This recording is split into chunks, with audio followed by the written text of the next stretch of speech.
Welcome, everyone, to the first episode of the Dr. Abs Healthcast. I'm your host, Dr. Abs, Dr. Bryan Abasolo, and today we have a very special guest with us. This woman is an absolute boss. She is one of the most ambitious people that I know. You could catch her on ESPN's First Take, Game Night on ESPN Radio, the Bachelor podcast, the official Bachelor podcast. She is not a practicing attorney, but she has basically practiced law for many years and definitely one of the smartest people I know. My wife, my beautiful wife, Rachel Lindsay Abasolo. Well, that was quite the introduction. Thank you. I better be your first guest on your podcast. Absolutely. I couldn't think of anybody better to have on as my first guest. Thank you for having me. Babe, I know I'm going to call you babe during the podcast, so don't worry. Basically, obviously, my podcast or my healthcast is all about health. And when I think of you, I think of women empowerment. I think of motivation, mindset, because you make me a better man just by your hustle, your grind. I mean, you wake up every day on a mission, and it just inspires me to do better myself. So I wanted to bring you on and give everyone out there a little bit of a feel of your life and what makes you tick. So welcome again. You are the first guest. Thank you for having me. I'm excited for this, but I haven't looked at the question. I have no idea what you're going to ask me, so I don't know if I should be excited or nervous. You're the best ad-libber I know, so I'm sure you're going to knock these out of the park. But you're also somebody who can call me on BS, so you can be like, wait a minute. I know you better than that. I definitely can. So I want to start off. Now, obviously, I have the most insight or a lot of insight since we've known each other for a couple of years. If you guys don't know, we met on a little show called The Bachelorette on ABC. Spoiler alert, he won. But yeah, I gotten to know you over the last couple years, and I've heard stories, but for the viewers and the listeners out there, what was your childhood like? What influenced you as a little girl? Oof. You know, what type of activities did you participate in for fun? And what experiences basically molded you into the person that you are today as an adult? Oh, man. I feel like I have to go back. Please do. Well, I guess, okay, so who motivated me or what motivated me? I would definitely say my parents. Okay. Because my parents, obviously your in-laws, both my parents didn't come from a lot. And they were first-generation college students. My mom was the oldest, so she was the first one in her family to go to college. And my dad comes from a family of 11, and they all went, and they all went on to become successful. So seeing my parents hustle and really kind of break the mold in their families and go on to college, which is how they met. My mom met my dad in law school. I always say, you knew exactly what you were doing, finding yourself a lawyer on campus. But my parents are so humble, and I feel like they've accomplished so much, and that was always very motivating for me. You know, we didn't have to struggle or want for anything growing up, but I feel like my parents still instilled in us kind of what they learned growing up from their parents, my grandparents at the same time. And so my parents have always been my inspiration, and then specifically my dad, because my dad practiced law, and then he went on to become a judge, and I always knew I wanted to be an attorney too. And even when I think from the beginning, since you're taking me back, my mom has said to me since I've done the Bachelorette, that I was always preparing myself for this moment. And sometimes, you know, like your parents can see things better than you can, or people close to you, because you're so in it. Yeah, you're in it. You're going through it. You can't see it the way they do. And I thought about when my mom said it, and I thought, that is so true. Because as a kid, I'm 6-7 years old. I was infatuated with Dr. Martin Luther King. I mean, obsessed. As a kid, it was what I didn't even understand the gravity of everything that he was saying or the magnitude of it, but I was captivated by his cadence and his delivery. Yeah, all of it. And so when I was 7, I entered a speech contest. I know this story. To learn I Have a Dream. And it was like a small version because the speech is very long. Yeah. And I learned it, and I entered a contest, and I won. And I think that just kind of set me on the path of, if you put your mind to it and you focus and you work hard, you can accomplish things that you can get them done. But hard work has to be there. Absolutely. And I was in speech competitions from age 7 all the way through high school. And I would speak. I learned even more of the Martin Luther King speech, and I would go to not colleges, I would go to churches and speak during Black History Month and say it. And I just remember thinking, I'm so inspired by Dr. Martin Luther King. I want to do something. I want to make a difference. And so that also kind of sparked my interest for law. I wanted to make a difference in legally in whatever way that I could. Absolutely. Did I answer all your questions? I'm not sure. Absolutely. I mean, you touched a little bit on the activities and experiences. So it seems like you were a performer at a very young age. Well, I'm a middle child. You're a middle child, so you like to stand out. You're a little rebellious. Am I right? Well, a free spirit.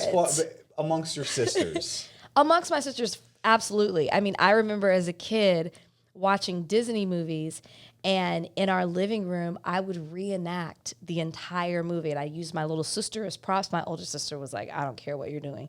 I would memorize every song, every line. I'd reenact everything. I guess I was a performer. Why to this day my parents did not put me in acting or theater, I don't know. But, I found my way Mrs. back Lindsay. to the screen. What were you thinking? They're trying to protect me. But that's so fascinating to me that at such a young age you had such an amazing imagination.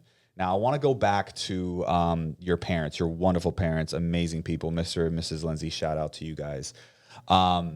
Something really sparked my interest. Now it's really powerful. Your dad specifically.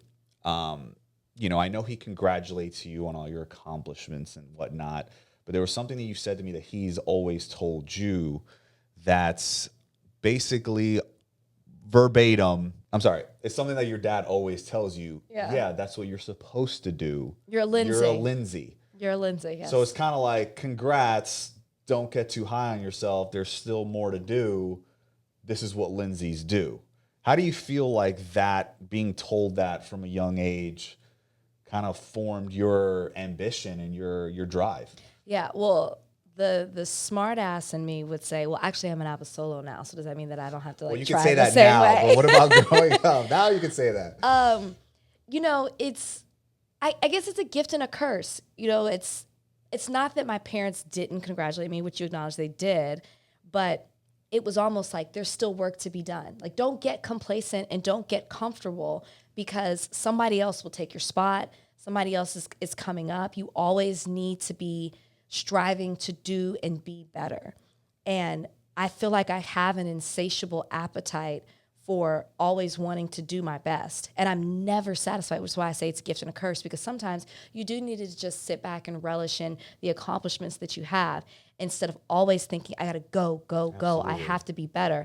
So, the gift of it is I'm always striving. I'm never satisfied with what I have, and I feel like I need to be doing more. I can always be doing more. And I feel like I'm kind of like your sounding board, because I am the one that says, wow, babe, you should be so proud of yourself. Like, you've accomplished so much, not only on the show, on The Bachelorette, but everything that you've done after the fact. Everybody thinks, oh, she had the platform of The Bachelorette, everything's coming to her so easy. No, you've had to bust your ass, and I think you've made so many strides. You got on ESPN First Take, which was one of your dreams growing up, watching that show, watching them debate. You wanted to be on that show, and lo and behold, you've hosted that show multiple times. And, I always tell you, babe, sit back, relish it. But I know you're go. You're like, okay, I hosted First Take. What's next? Like, I got this job, but what am I going to do next? So I love that about you, that you're not comfortable. You're humble. You're not comfortable. You want to strive for more. And you're always looking towards what's next. And I think that's an amazing attitude to have for people out there, just not to get complacent. Yeah, I mean, I think you should enjoy life, which is, maybe that should be my motto for 2020. I should just kind of sit back and enjoy and appreciate life at the same time, because, it'll pass you by really quickly. But I am grateful for the drive that I have. And I got that from you're a Lindsay. That's what you're supposed to do. Absolutely. And I mean, that's one of the many reasons I fell in love with you. Wait, do you know that? And I love you too. Do you know that my dad denies saying that now? He's like, I didn't tell you that. I'm like, my entire life. It what literally are you was one of the talking first about? questions that impacted me. I was like, wow, that's actually, you've heard that growing up. That's pretty, I think that's intense, but like really cool and something that formed your personality essentially leading up to today. I think that's great. I think he thinks it sounds bad now. Like now she can say that for the public to hear. You know, it was one thing when I was telling her that and she was going to law school or something. Yeah. And now he's like, I didn't tell you that. And I'm like, yeah, you did. Yeah, you did. And yeah. your father told you. Hey, it's a generational thing. Absolutely. All right. So obviously, guys, we met on a little show called The Bachelorette, as many of you know. And one of the more memorable experiences that I always take away when we're out and about in the public eye, you know, we're at airports, a lot of airports, we get stopped and whatnot. You know, people stop us all the time. Women of color, women in general, you know, just people in general stopping us, especially you, and just talking about how much of an inspiration you are to them, you know, how much they follow you, how you know, they look up to you and whatnot. And, you know, when people come up to you, I feel like that's when, you know, it really clicks in your head, like, wow, this is all worth it. You know what I mean? Because I know one of the reasons I want you to talk about it. What one of the reasons was that you went on, or the main reason that you went on the show in the first place was that you could have an impact on people, especially women out there, you know, to strive higher, to show them that, hey, you know what, somebody that looks like me can accomplish amazing things. And I think you absolutely did that. Can you talk about your thoughts about deciding to go on the show and what kind of impact you thought you'd have being the first lead of color and, you know, fast forwarding to today and everything that's transpired? Can you just discuss a little bit about that?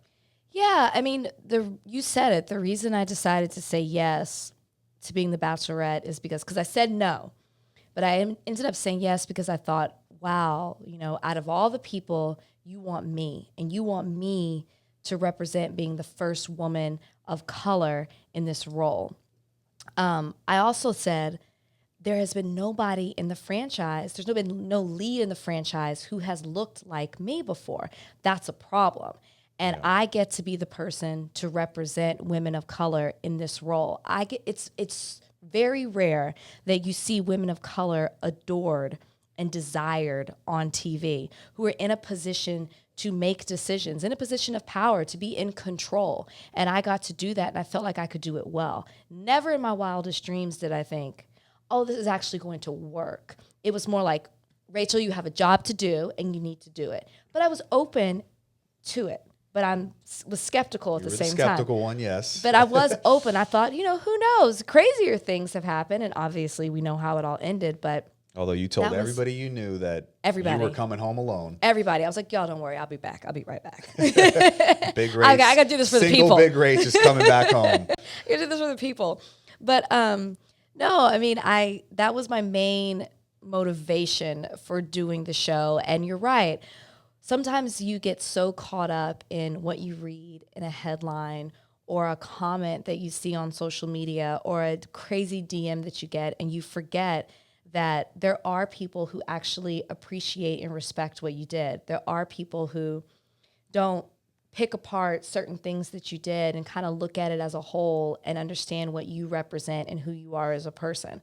And those are the most meaningful messages or conversations that I have with people. And they remind me, they bring me back to my core of why I originally said yes. It's like they drown out all the negative and it just makes it so much basically worth it at the end of the day. It's like, even if you impact one person, you know, you basically change their life for the better. You know, who knows if they go on to be another great attorney or a judge or, you know, whatever profession they're in or whatever goals they have.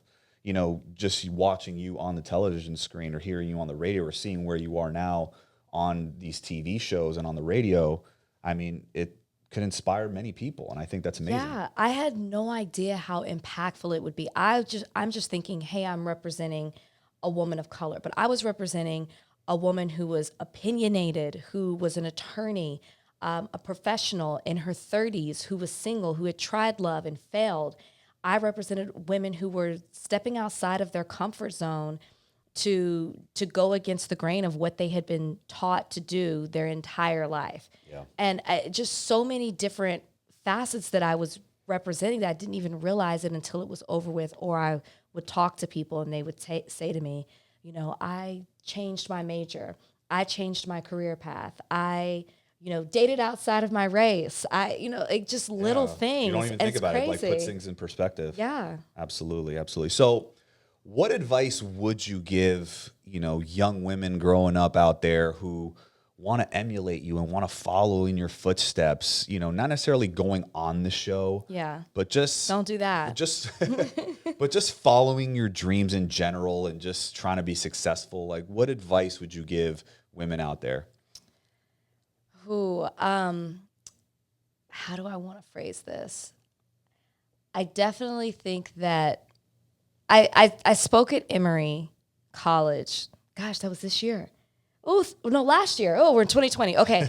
March of last year. And I spoke on the topic of whose life are you living? So that is the question, the rhetorical question that I would pose to people in their 20s. Whose life are you living? Because if I go back to my 20s and I ask myself that question, I was living the life that I thought I was supposed to.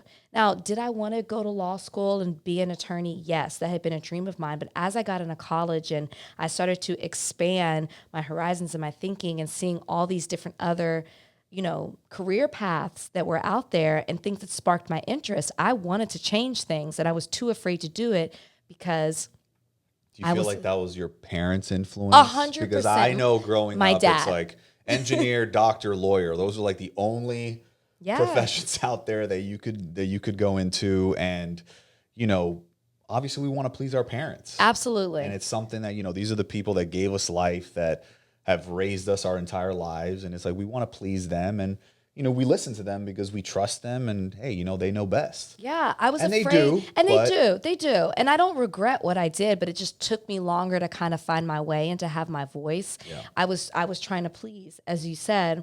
And if I look back, I don't feel like I wasted time because I love that I'm an attorney. And it's something that I will probably in the future go back to doing, practicing in some form using that law degree. Yeah.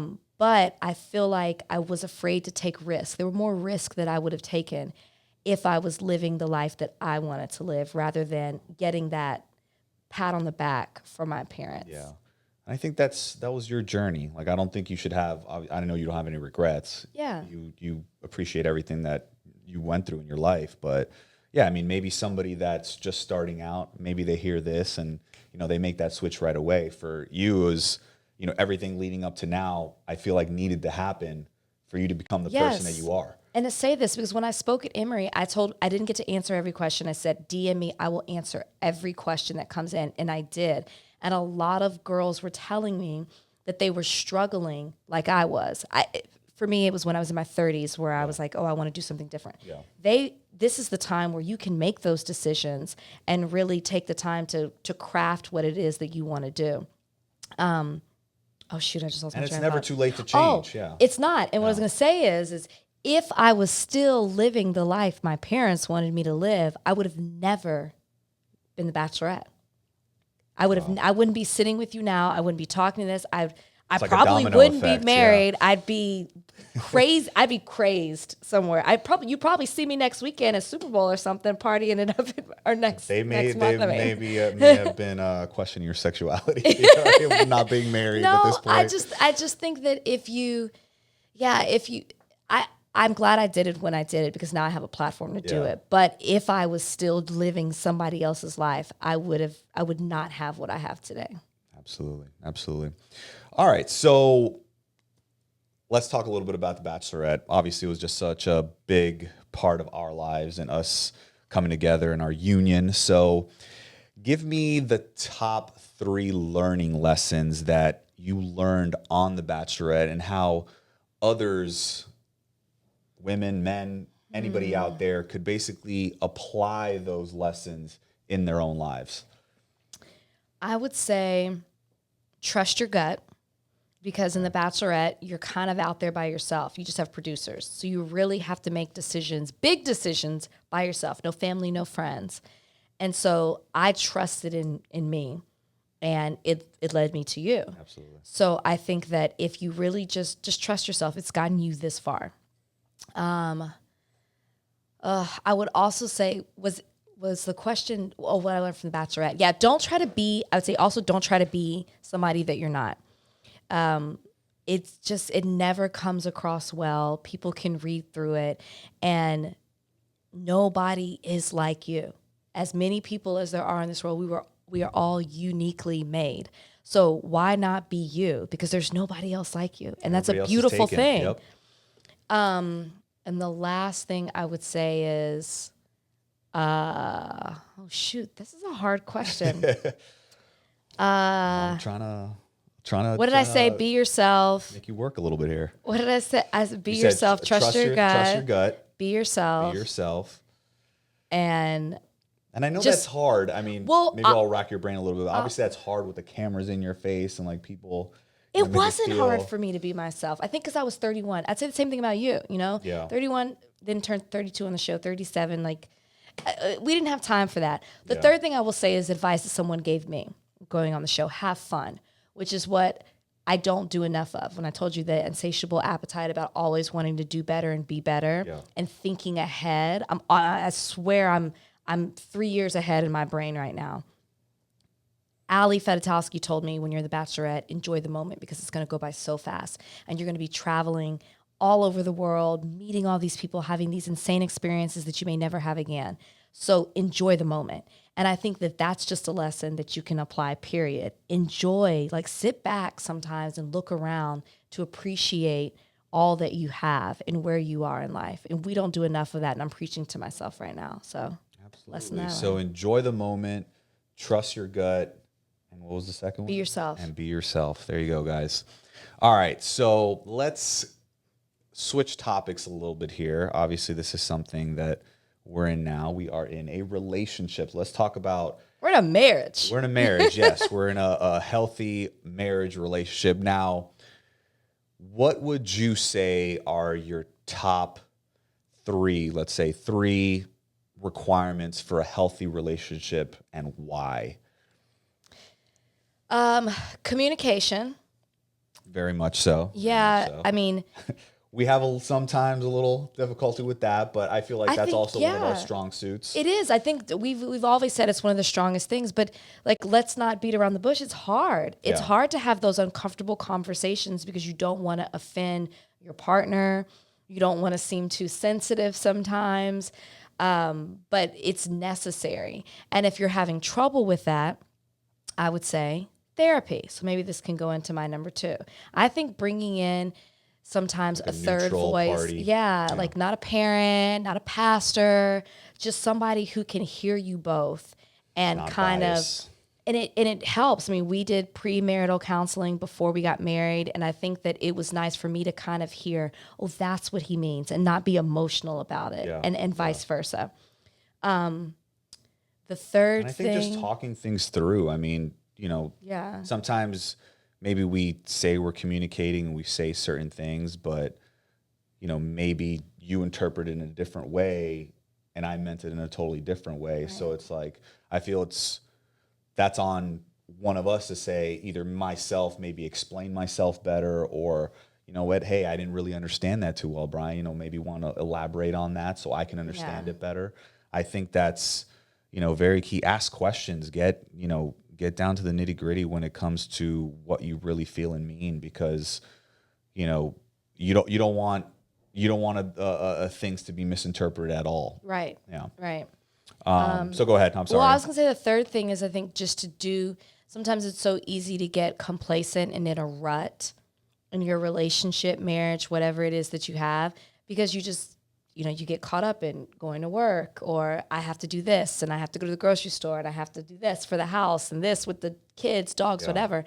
Do things outside to keep the spice in your relationship. One thing I know that my pastor, Pastor Carter, said is that we should have date night every week.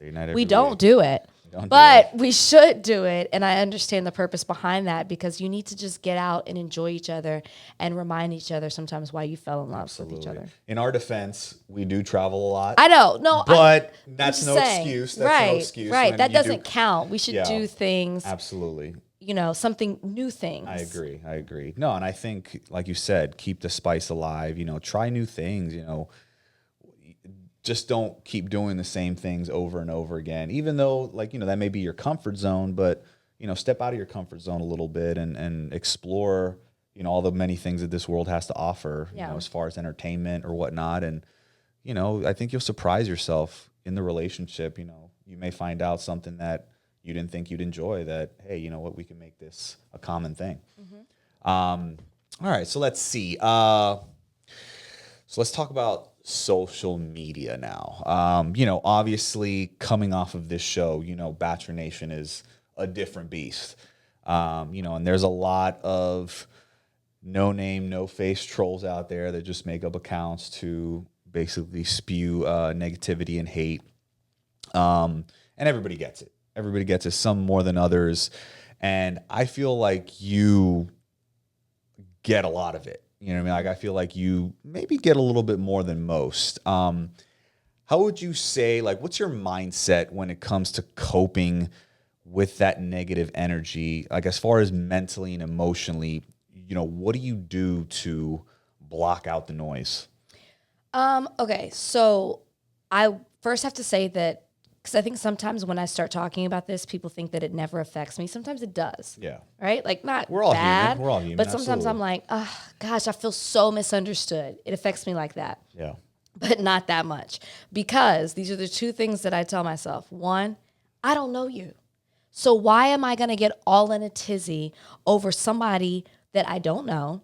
A lot of times these people are faceless. You feel big, bold, and empowered behind your phone, keyboard, iPad, whatever it is that you type this nasty message to me on. And you think, and I'm not going to give you a reaction out of it. But the main thing is I don't know you. I have a tight, close-knit, and they don't know you. Circle of friends. Yeah, circle of friends and family that get me and know me. And that's who I care about, their opinions more than anything.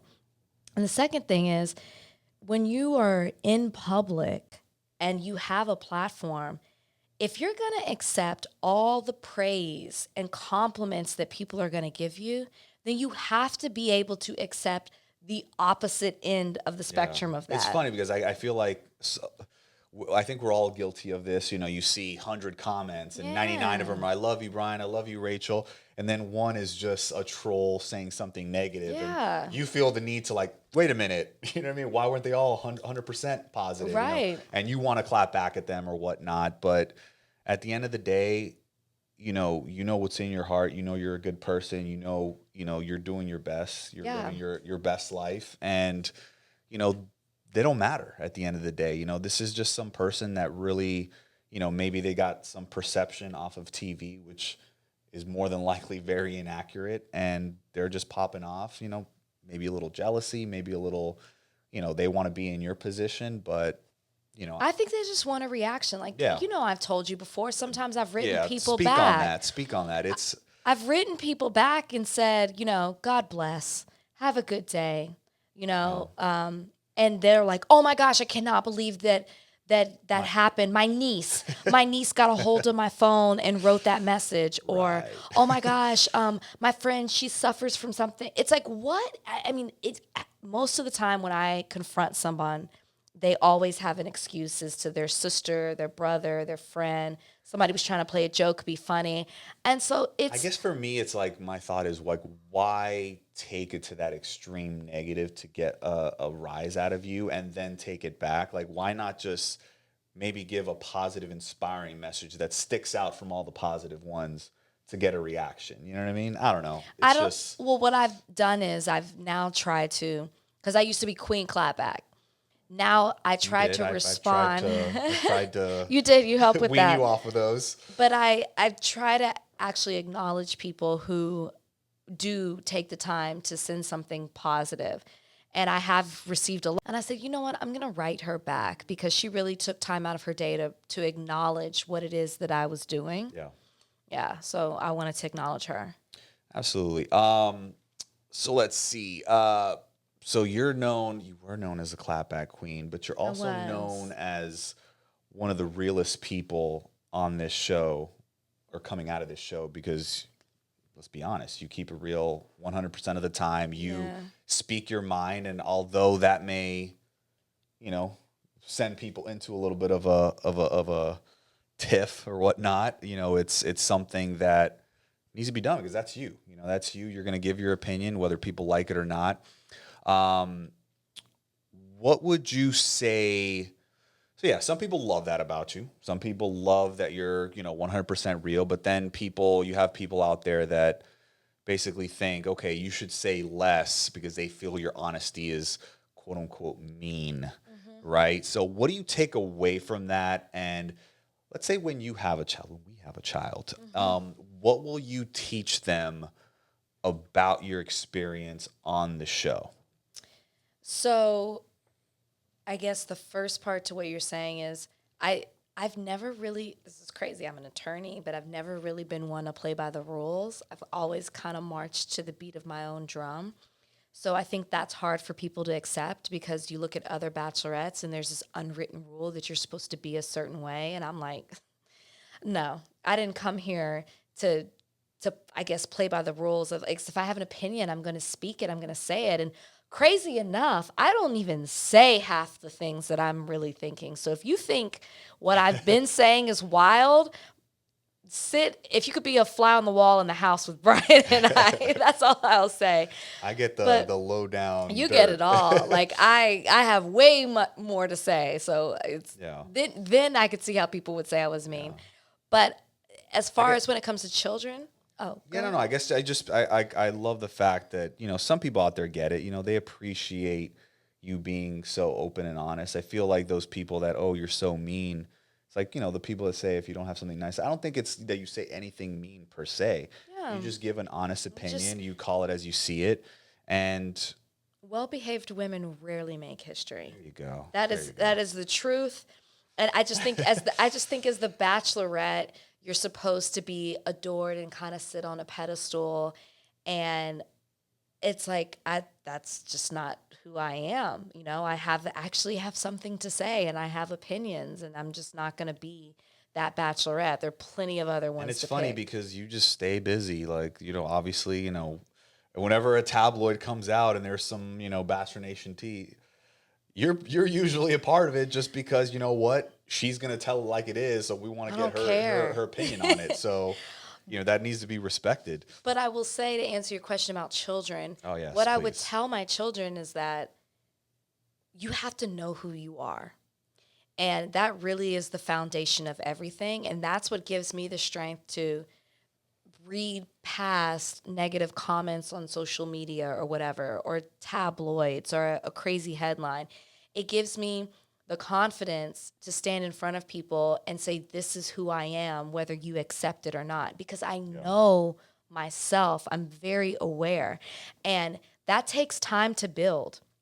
And it was instilled in me at a very young age. Yeah. You're Lindsay, this is what you're supposed to do. Me admiring Dr. Martin Luther King, like I knew who I wanted to be and where I was going. I mean, granted, I didn't think it was like The Bachelor or Yeah. anything, but I think if you really built the foundation of knowing who you are, and I think I'm not going to name call, but if you look at other people and their journey on the show, really it comes down to they don't really know who they are, which is why they are easily manipulated by production and by contestants that come on the show because they don't have that strong foundation. And I also know who I am, and I haven't spoken on this just because I'm a religious person. So that was instilled in me as well. Like, like Christians say, I know whose I am at the same time. So that also has been a part of my foundation. And I think I know that is exactly what I would teach our children is don't let other people define who you are, what your definition of beauty is, how you should act. You set those standards for yourself and everybody else should fall in line. Blaze your own path. Absolutely. All right, so just like to finish off the podcast, we're gonna go into Dr. Ab's 8-pack of rapid fire Oh, questions. 8-pack. Yeah. Cute. Just threw 8 questions in there. But I want to just talk about, what's next for you? Like, where do you see yourself in the next 10 to 20 years? What are your goals, your ambitions? What's next for Rachel Lindsay Abasolo? Is that ab one? That's the first ab? No, this is just a final question, but we're going to get into that 8-pack in a second. Okay. It's hard for me to answer this question because I don't want to limit what it is because, again, you make plans. You've ever heard the saying, you make plans and God laughs. Yep. The plans that I had for myself are not even what I dreamed I would have, and I want to keep going. Yeah.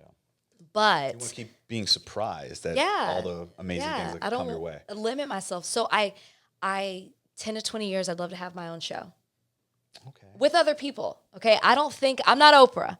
I can't see myself sitting there and just talking to people. Yeah, like a panel with other women. Maybe it's co-ed, and it's like some type of daytime show. Gotcha. Okay. What would the topics be? Would it range, from everything? Because I can talk some politics, I can talk sports, I can talk current affairs, some entertainment, whatever. Okay. I can talk music. It'll be a variety show. Okay. But so if you're listening out there, ABC, NBC, any other network. But I also believe in hard work, and I don't think that things should just be given to me. And I love my story because, ESPN told me no 2 years ago when I walked through their door. Yeah, so everybody out there talking about how it was just, given to her. I mean, she had, people told her no in the beginning, and she, didn't let that, push her aside. Like, she kept going, and she hustled and paid my own way, did things for free, absolutely, put it together, volunteered my time. And even now, I'm still grinding, It's like, you might see me guest hosting on First Take, but my grind is doing late night radio, 4 to 5 hours. I'm waiting for you, 2 a.m. You're coming home. Yeah, and that helps me, work on my craft, and I love that. But I also want a family, I'm ready to have kids, and, I got the man, okay? Now I want to have children, and I want stability. If you follow me or you, we move around so much, and I just want to kind of plant myself somewhere and then grow from there. If I can get rooted somewhere, then I can build a home and kids and the job. I just feel like it'll all come together. Coming together. Yeah. Absolutely. Okay. All right. So let's finish off the show with a little 8-pack of rapid fire questions. So first up, you may have several of these, but what is your main New Year's resolution? 2020. Let's hear it. I would say to nurture relationships. Nurture relationships. Yeah. Can you expand on that a little bit? Okay, because I'm trying not to have a New Year's resolution because I always fail at them. Always. You know what? The one New Year's resolution, and this is so simple, and please don't judge me by this. I said I was going to start getting my nails done. That is the one. Get your nails done. That's because that's how you know me now. I used to never have my nails done. So that's the one that you That's kept the up with. one New Year's resolution that I've been consistent about. Crazy enough. I would have gotten you on that for that one. Because I played piano for such a long time as a kid. You can't do that with so nails. I had to cut my nails. I didn't care. Anyways, so stupid, I know. But I'm trying not to have one. But if I do, it really is to enjoy the moment more and to nurture the friendships that I have, because I feel like I've been working so hard and doing so much that those have kind of gone by the wayside. Absolutely. 100%. Not by the wayside, but, if you're my friend, you get it. I'm the same. My lifestyle's just changed. We all get busy, in the hustle and bustle, and, we got wrapped up in our own worlds. And I think, I agree with you. I want to start reaching out more to family, to friends. And just like you said, I think it's all about building that rapport and that, friendship. Just to do better. How hard is it to call somebody? I know I'm going to crush it. I'm going to work hard. I don't need that type of New Year's resolution. I'm not going to be a boss in 2020. I was born this way. You know what I mean? So I just more of what are things that mean a lot to me that I feel like I haven't been focusing on. Absolutely. At the end of the day, that's what matters. Mm-hmm. Absolutely. All right. So fill in the blank. In 2020, I'm letting go of... Well, at the moment, it's carbs as I'm drinking this smoothie. I offered her some toast the other day. She was said a big no to that one. Oh, that's a really good question. 2020, I'm letting go of. I compare myself a lot to other people. I really want to let go. Believe it or not, I think people would be shocked to hear that. Not in looks of seeing what someone's doing and it's like not doing enough. Yeah. I think we all get in the habit of doing that. I'm guilty of that, but I think that all goes back to how many times have I said it, you versus you. Like, Yeah. you can't worry about what other people are doing. They're on their own journey. They've experienced the blood, sweat, and tears with what they're doing. And congrats to them. Like, I know you don't want to shine any hate or, jealousy or anything on them. Like, good for them. Like, I always want to admit, hey, positivity. Hey, good for you if you got that promotion, got that new car, are doing great in business, relationships, you got married, whatever it is. Like, I always congratulate, and appreciate. Yeah. I never want to hate on somebody, but yeah, I think that could definitely serve as a little fuel to your fire to like, hey, what am I doing? But I think that should center you back to, okay, this is what I'm doing. Like, I'm going to focus. I'm a horse with blinders on. I'm going to focus on what I'm doing. Yeah, that's great for them, but that is not making my life any better. Like, that's their life.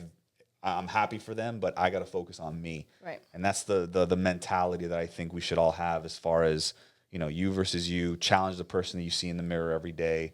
And that's it. You know what I mean? That's your only competition at the end of the day. Your favorite fitness activity? Well, seeing how I've fallen off the fitness wagon, yoga, for sure, hands down. I love yoga. I need to get. I'm pretty. Into that with I'm you. pretty consistent with yoga. Yeah. Yeah. Yeah. You did that move the other day at the house, and I was like, I cannot do that. But you know why I love yoga so much? Yes, it's a good exercise. It's good at strengthening your body, but it's the mental exercise. Yeah. I love where I go to out here, and Soul Yoga. Shout out to Soul Yoga. It's amazing. Okay, so yoga.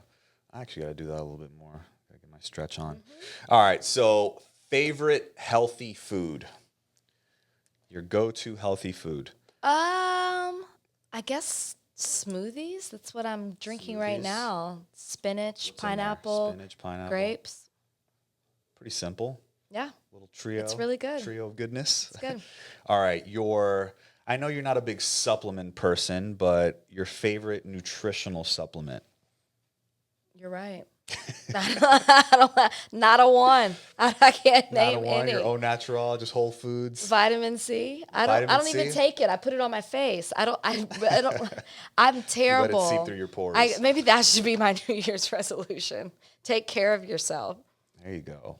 Yeah. It's funny.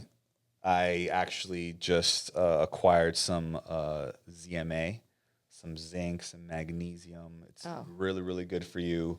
It's going to help me sleep a little more sound sleep. It helps with recovery as far as exercise is concerned. So that's one of the ones I'm focusing on. Because recovery, babe, like it's very important when you. I was like, or I don't. Or you don't know.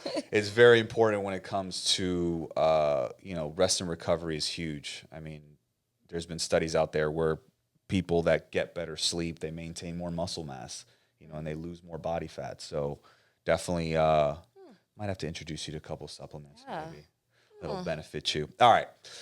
This is right up your alley. Favorite sport to play and watch or watch? Okay, first to play. Favorite sport to play is basketball. Okay. Favorite sport to watch is football. So favorite football to watch, favorite to play is basketball. Mm-hmm. You want to give any stories from back in the day from your I was basketball mean. days? Y'all think I'm mean now? I was mean on the basketball court. I'm talking like I heard you used to get like ejected from games. Throwing elbows. Girls wanted to fight me. I was ready. I mean, I would push people. While they're in the air. While they're in the air. At one point, I tried to throw the ball at a girl's face. I would foul out before halftime. I was mean. That's where Big Rach came from. That's where the name originated. dominated. Oh, man. I was a dirty player. I'm not afraid to say it. I was like good sportsmanship. Dirtiest player in the game. Big Got that rage. Ric Flair mentality. All right. Last but not least, so we talked a little bit about working out. Your favorite workout song, if you had to have a favorite, a workout song that just gets your juices going, going to make you have that perfect workout, what would you say it is?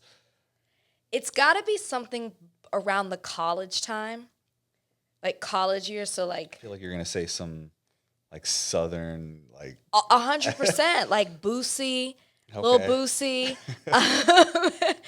all of Cash them, Money, Cash Money, Masterpiece, like something from Texas. All of that is gonna get to me because it brings me back to my college days. What's crazy enough, I'm gonna go to the complete opposite end of the spectrum. You know how much I love my grandmother. There's this song it's a Christian song, and it's called No Chains on Me. And I watched it with my grandmother. She's watching Daystar, because that's what we watch when we're together. Okay. And they were singing the song, and I was like, Grandma, I really like this song. She's like, I know, honey. And I downloaded the song, and when it comes through my shuffle, I will listen to it over and over again. And literally the words are just, I'm free. And there ain't no chains on me. And they literally say that over and over again. And I love it. It just like empowers me. And I'm like, yeah, there are no chains on me. I don't know. It's whatever you want to do. One of my favorite songs to listen to.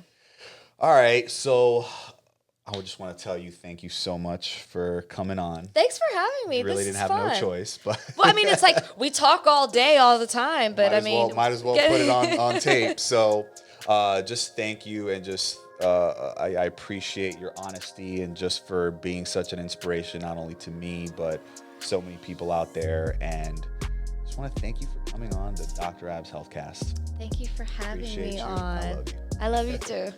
All right, ladies and gentlemen, thank you for tuning in. This was the first episode of Dr. Abs' Healthcast.